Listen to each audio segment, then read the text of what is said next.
Petit Jornal. Inteligência e irreverência em doses diárias.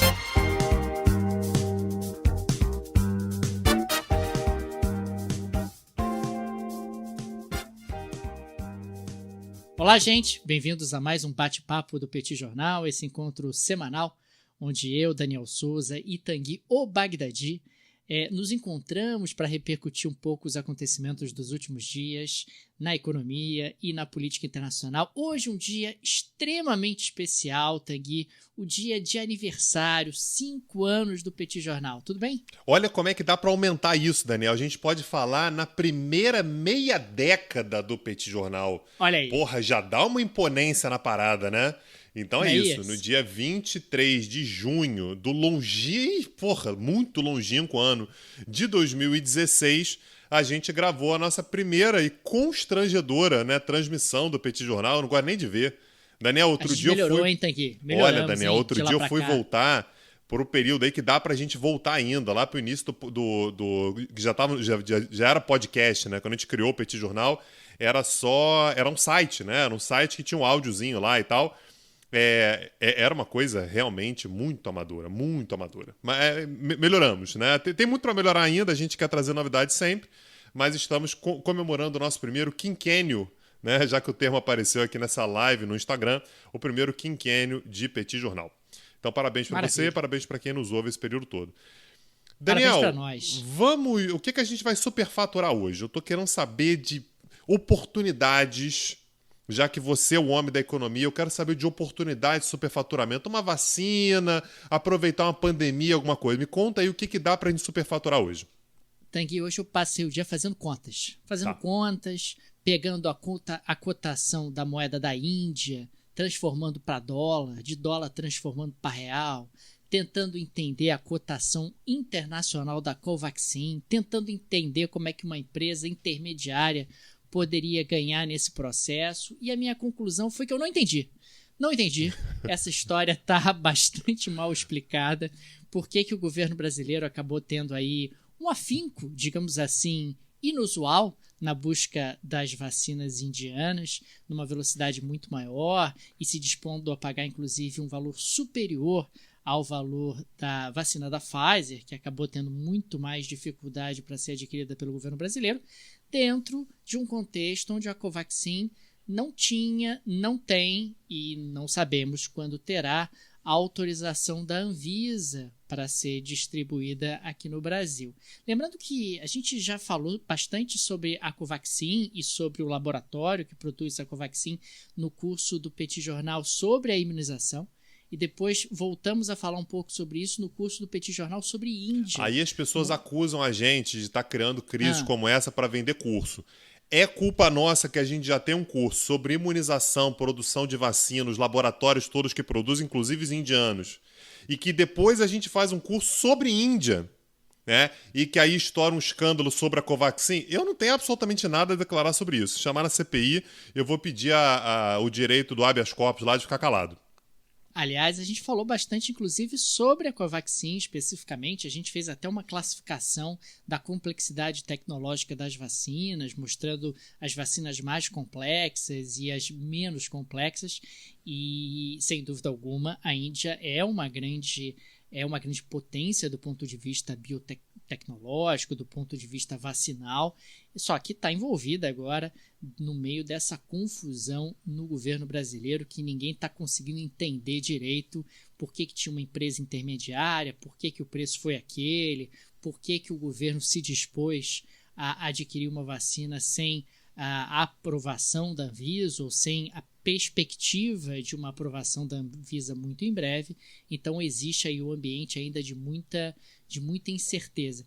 E em particular, Tanguy, o presidente Bolsonaro, ele inclusive participou do processo, ligou para o premier indiano, mostrando interesse na vacina da Covaxin, dizendo que ela faria parte do PNI, quer dizer, até colocando um pouco a carroça na frente dos bois. E os dados são impressionantes, né? A gente está falando sobre uma vacina que foi oferecida originalmente ao valor de $1,34 e que no fim das contas o Brasil aceitou pagar $15, né? Lembrando que o Brasil não aceitou pagar $10 pela Pfizer, sempre lembrando, com todo respeito à Covaxin e tal, mas a Pfizer usa uma tecnologia superior. Isso é uma constatação. Usa uma tecnologia superior à da Covaxin, né? Então, assim, um superfaturamento aí aparentemente de 1000%, né? Mais de 1000%, para uma vacina de tecnologia inferior à Pfizer, que foi aquela que ficou em banho-maria no Brasil. Agora, vai dar pano para manga, né? Muita coisa vai acontecer daqui para frente a partir disso. Deve mexer bastante, inclusive, com o governo. Aliás, no meio disso tudo, eles vão lá e derrubam o Salles, né? O presidente vai lá e derruba o Salles, que é a cabeça na bandeja, tipo assim, pelo amor de Deus, vamos parar de falar sobre isso, vamos falar sobre o Salles. Fala mal do Salles aí e depois a gente vê, né, o que a gente fala sobre a Covaxin. Daniel, vamos falar de temas internacionais? Para além de Índia e vacinação? A gente vai ter, Daniel, em outubro desse ano agora, a cúpula do G20, que vai acontecer em Roma, na Itália. O G20 não acabou, não, Teng? Não, cara, continua existindo. Não, continua existindo. Eu achei que tinha sido substituído pelo G7. O G7 não voltou à moda. Não, o que acabou foi o Brasil. Aí o Brasil parou de ser importante. Mas o G20 aparentemente continua, mesmo o Brasil... o Brasil tá no G20 ainda. Tá no G20. Faz parte do G20 ainda. Mas é porque o Brasil ele ficava numa mesa boa. Tinha reunião do G20 e tal, o Brasil pegar uma mesa legal. Hoje estão colocando o Brasil lá do lado da porta da cozinha. Tá? É mesmo? Ali onde dá, pelo amor, não tem nenhum lugar com a plaquinha do Brasil. Brasil? Só porque a gente não cresce, só porque a gente não vacina, só porque a gente está vivendo um ambiente de instabilidade política, eu acho isso uma injustiça. O Brasil total. É claramente um país que está integrado à comunidade internacional, está com diálogo aberto pelo mundo. Eu não sei por que estão colocando a gente perto da porta da cozinha. Eu acho isso uma injustiça. Dá o telefone aí. Quem eu tenho que ligar para reclamar? Você tem que ligar Então, é sobre isso mesmo que eu queria falar. Porque vai ter uma reunião no final da semana agora de ministros das relações exteriores do G20. Tá? Vai acontecer nos próximos dias, também na Itália. Faz parte, né? Faz parte do ritual de preparação para a cúpula, né? Então, assim, o ideal é chegar na cúpula do G20, já com as coisas alinhadas e tal, e havia uma expectativa bastante grande sobre a possibilidade de um encontro entre o Antony Blinken e o ministro das Relações Exteriores da China, né? Que é o Wang Yi. E só para lembrar, eles já se encontraram em março desse ano agora e foi horrível. Eles se encontraram no Alasca, né? Aliás, vou receber o ministro das Relações Exteriores da China nos Estados Unidos. Onde é que a gente vai fazer? Pode ser em São Francisco, pode ser em Nova York, pode ser em Washington, pode ser... Eu vou fazer, que tal se a gente fizer em Anchorage? Anchorage, no Alasca, né? Eu acho que diz muito sobre o clima, né, que estava ali. Os Estados Unidos, né, do Antony Blinken, botaram muita pressão, resolveram abrir a caixa de ferramentas, resolveram falar sobre Hong Kong, falaram sobre Taiwan, falaram sobre a origem da Covid, né? A origem do coronavírus. Botaram o dedo na ferida até o talo. Né? Foi isso. Então, o Blinken já disse que não pretende se encontrar com o Wang Yi nessa reunião. Então, assim, isso já mostra aí o clima que a gente encontra. Mas disse também que espera que haja uma visita da vice-secretária de Estado, ou seja, o terceiro escalão, não é o presidente, não é o secretário de Estado, é a vice-secretária de Estado, que é uma senhora chamada Wendy Sherman, que ela poderia ir para a China ainda no verão. Lembrando que o verão lá é agora, portanto, como uma forma de preparar a cúpula para outubro. Agora, eu estava olhando para os dados, Daniel, e tanto o Obama quanto o Trump, nos seus primeiros mandatos, já tinham encontrado com o presidente chinês em março. O que não aconteceu no caso do Biden até agora. Ou seja, ele está querendo endurecer mais do que os seus antecessores fizeram.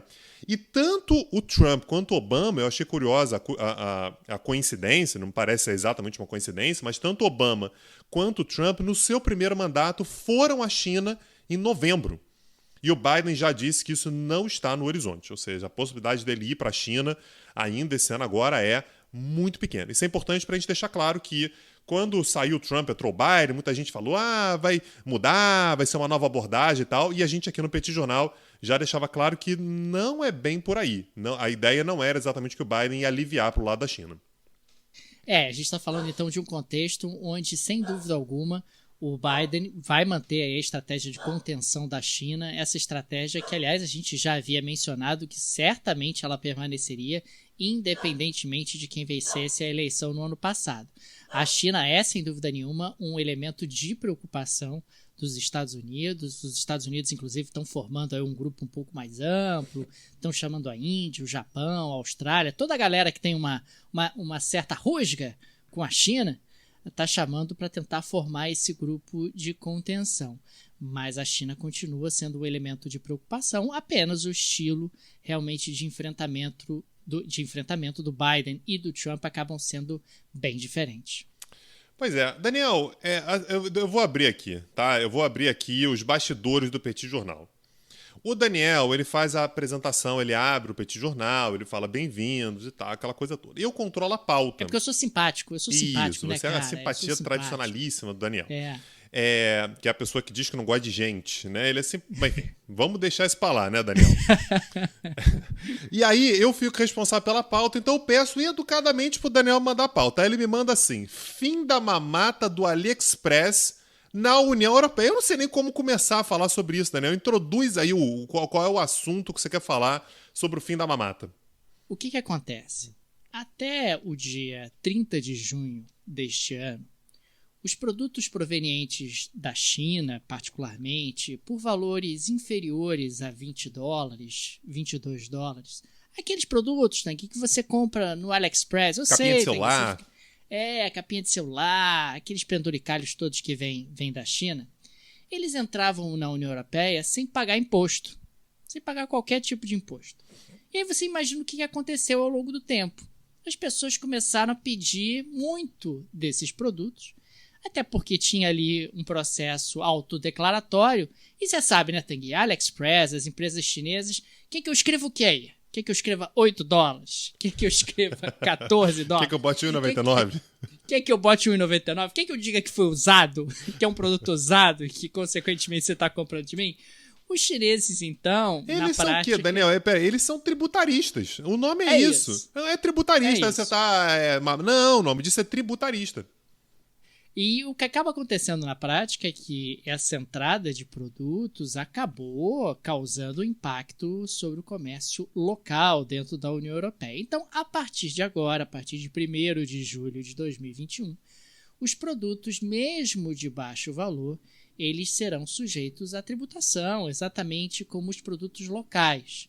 Na prática, o objetivo claramente é tentar proteger o comércio local. A gente já tinha falado de uma tendência de protecionismo por conta da Covid-19, particularmente em relação a produtos chineses, e me parece já um primeiro sinal disso acontecendo. Quer dizer, vamos tentar diminuir um pouco essa bagunça, essa festa que se tornou a entrega de produtos comprados pela internet provenientes principalmente da China ao entrar na União Europeia. Lembrando que o Brasil já fez essa restrição num passado um pouco mais distante. O Brasil, quando o produto chega, né, Tanguy? O Brasil tem um pouco essa dificuldade. O produto entra num buraco negro no Brasil, às vezes desaparece, às vezes ele aparece, às vezes ele não aparece.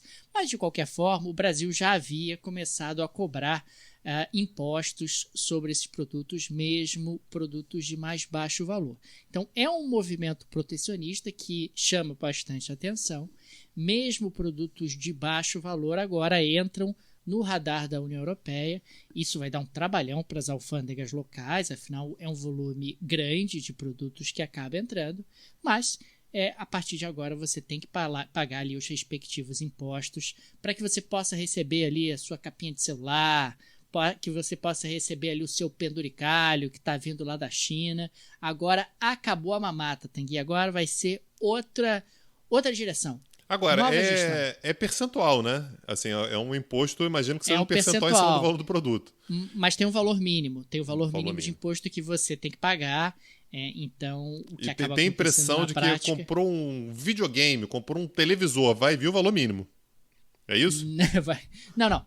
Vai ter um valor mínimo que você tem que pagar quando você recebe o produto. Quer dizer, se o produto custa centavos, você vai ter que pagar ali um valor mínimo de imposto para que aquele produto seja liberado. Agora, um televisor, um videogame, etc., ele vai ser tarifado em cima do valor de mercado. Aí não vai valer de forma alguma esse valor indicado. Mas o videogame e o televisor já eram tarifados antes, porque eles ultrapassavam aquele valor mínimo na casa de $20. Maravilha. Então a China virou gente grande, né? Quando vira gente grande, a gente começa a tratar como gente grande como também. Gente grande. Como gente grande. Isso. Pois é. Daniel, eu vou trazer aqui uma região cara a você, né, que é a África, que foi colônia portuguesa, né, a África que fala português, que é principalmente o que está acontecendo nesse momento em Moçambique. A gente já comentou sobre isso. Cabo Delgado, exatamente. A gente já comentou sobre isso, se eu não me engano, foi no ano passado, né? Que a gente tem uma insurgência, uma região relativamente estável historicamente, mas que nessa área de Moçambique, chamada Cabo Delgado, a gente tem uma insurgência vinculada ao Daesh, né? Isso vem gerando, portanto, um enfrentamento entre o Estado, né, de Moçambique e esse grupo vinculado ao Daesh, que já matou milhares de pessoas. O dado me impressionou hoje, Daniel. A gente está falando atualmente em 800 mil pessoas deslocadas, né, que tiveram que deixar suas cidades, suas casas, suas residências e tal, por causa desse enfrentamento.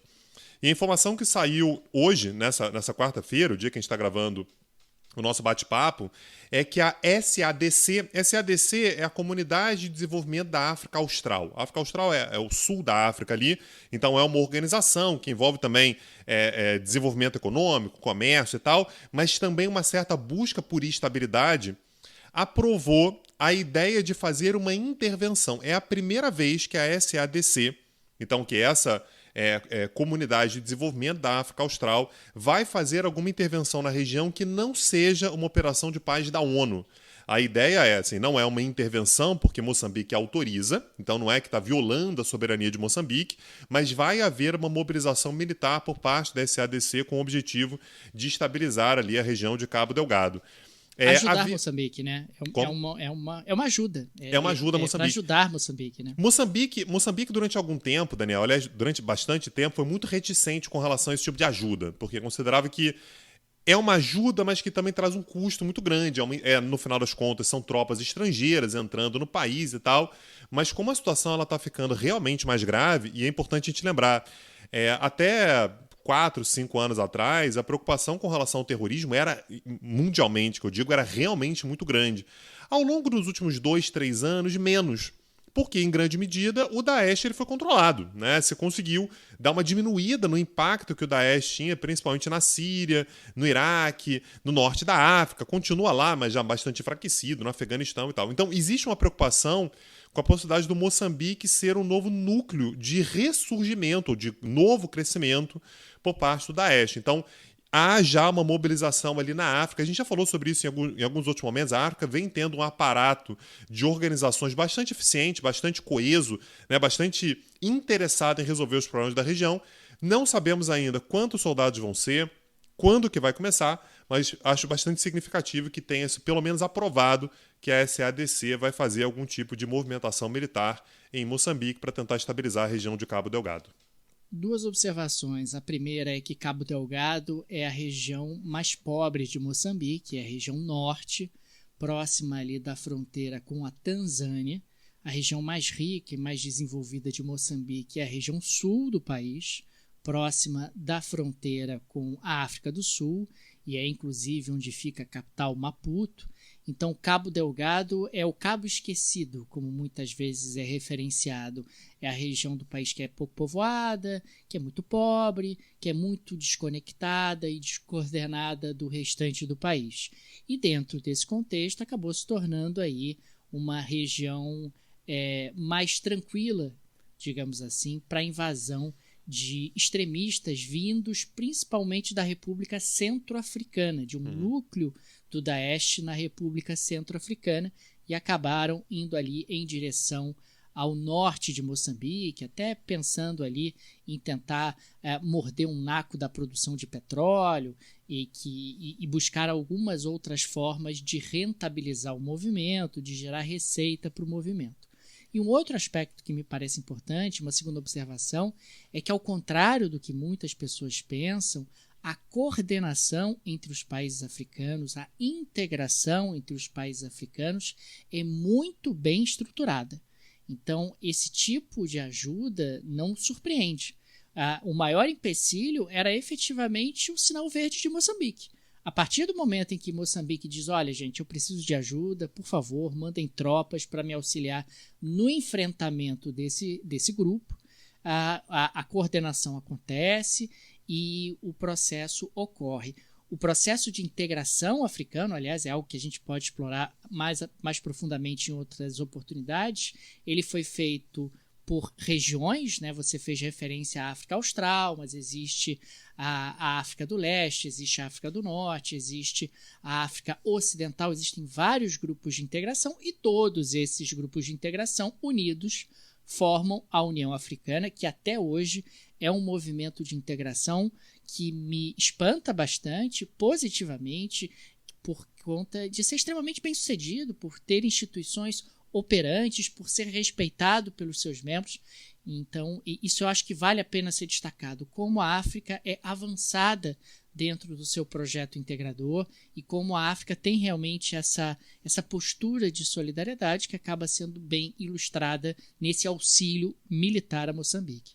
Maravilha. É realmente bastante simbólico, né? Vamos ver como é que vai ser. A gente vai continuar acompanhando aqui. Fatalmente esse tema vai voltar, principalmente a partir do que a gente tiver mais informações sobre o desenho. Mais uma vez, é muito recente. Isso foi aprovado algumas horas atrás. Já quis colocar na pauta aqui, porque a gente também assumiu aqui um compromisso de falar sobre áreas do mundo que às vezes não aparecem muito, né, Daniel? Às vezes a gente fica falando muito sobre Estados Unidos, Europa, a política externa do Brasil, a China e tal, mas tem áreas aí que eu acho que vale a pena a gente dar uma olhada, né, para ter um olhar um pouco mais amplo. Daniel, me explica o que é liberalismo de Taubaté. Me conta aí.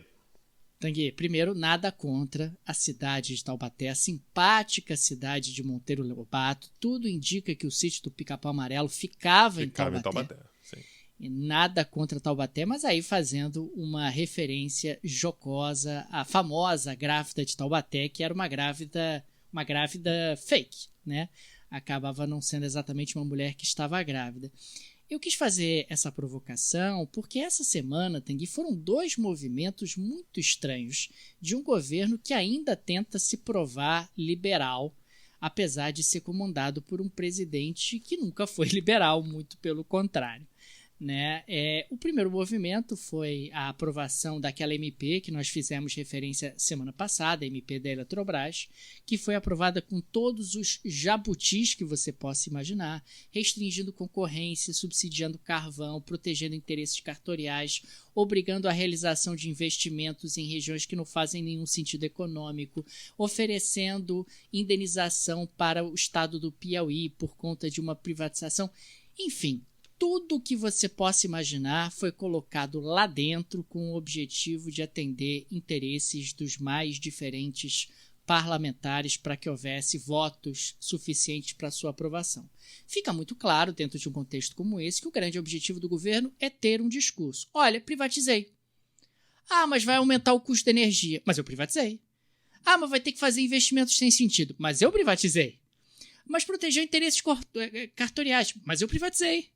Quer dizer... Mas você quer o que? Privatiza ou você quer que melhore? Eu não estou entendendo essa discussão também. É para privatizar ou para melhorar a situação? É para privatizar. Eu quero que faça sentido, que siga um modelo inglês, ou seja, você constrói um marco regulatório bacana. Daniel, 30 anos de curso, Daniel, você quer que siga modelo inglês no Brasil? Você tá de sacanagem comigo? Eu vou abandonar essa live aqui, Daniel.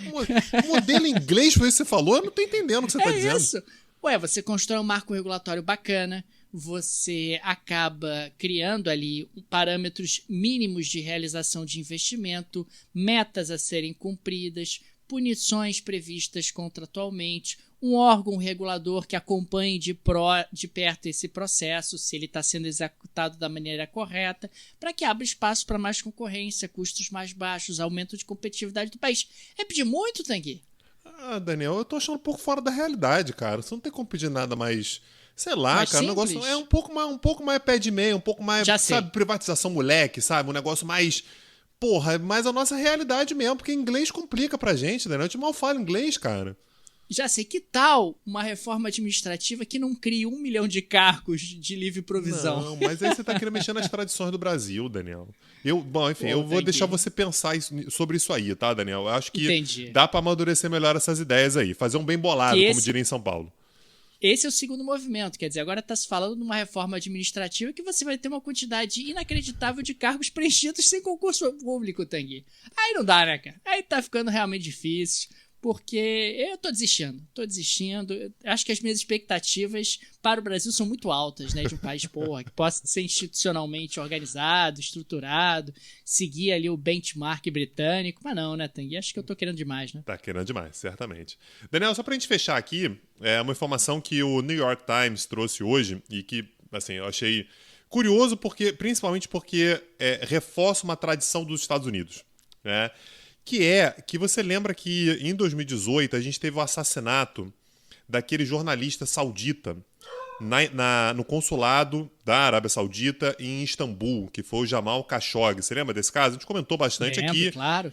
Entrou na embaixada para pegar alguns documentos lá no consulado. Não foi aquele rapaz que foi fatiado? Saiu numa sacola e tal? Exatamente. Então ele entrou para pegar documentos para casar, enfim, lá no consulado saudita em Istambul. Lembrando que Istambul não é a capital, então não era uma embaixada, não um consulado.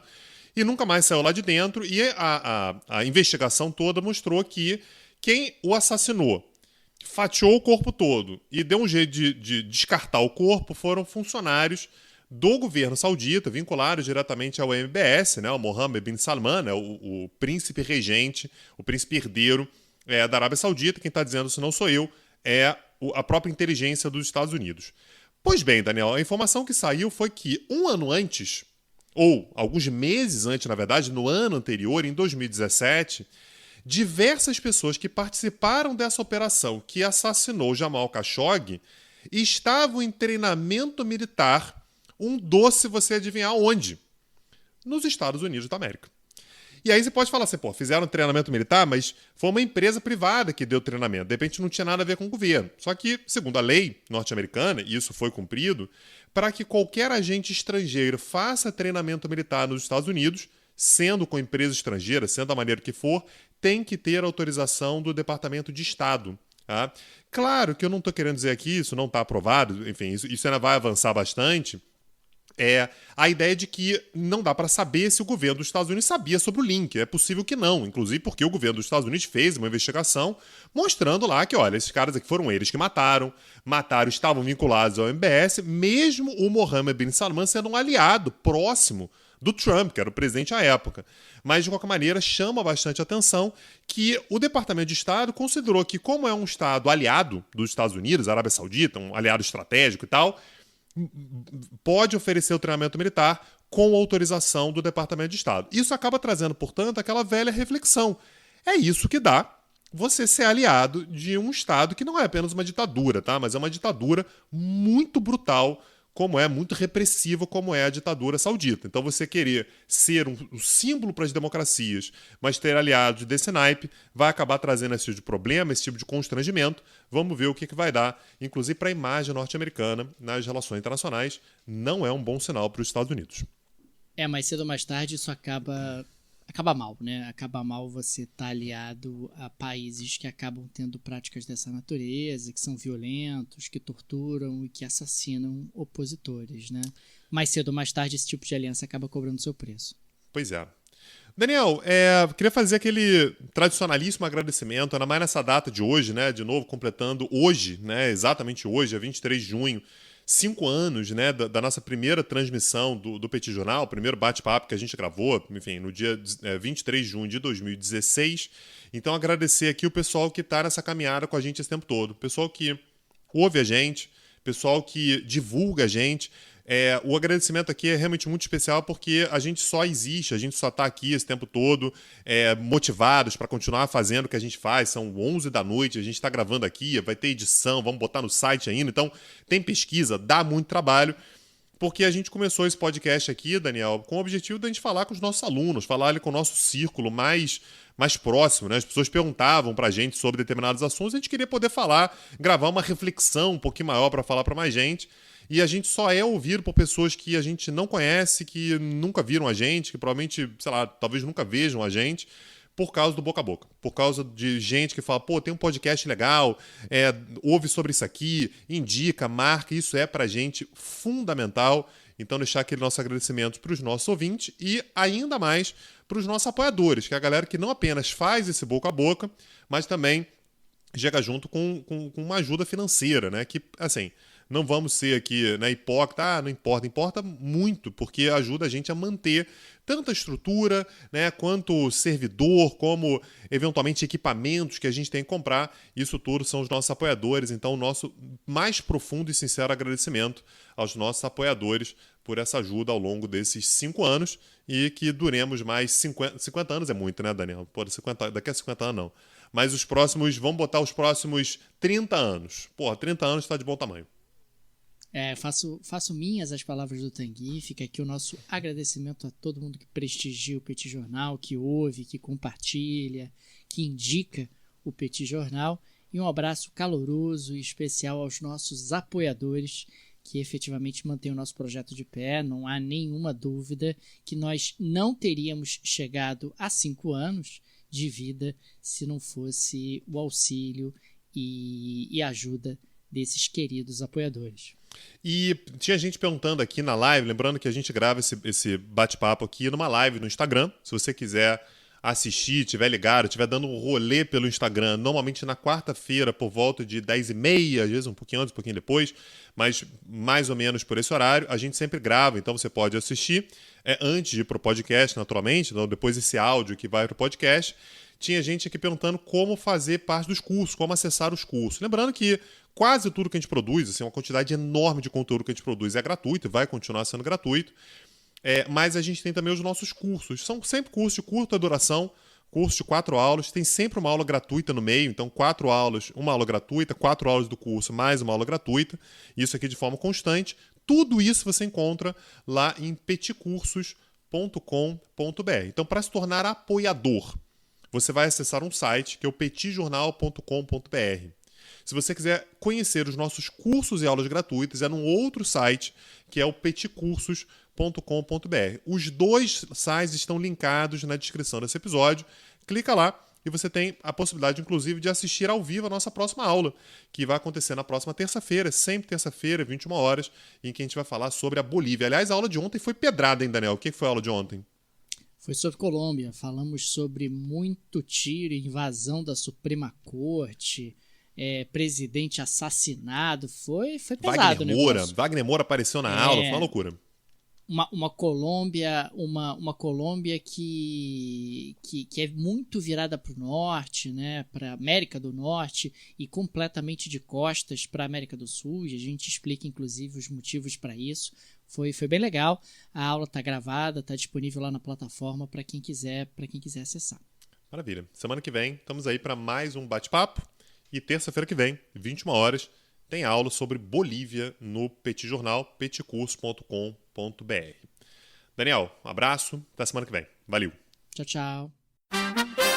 Petit Jornal. Inteligência e irreverência em doses diárias.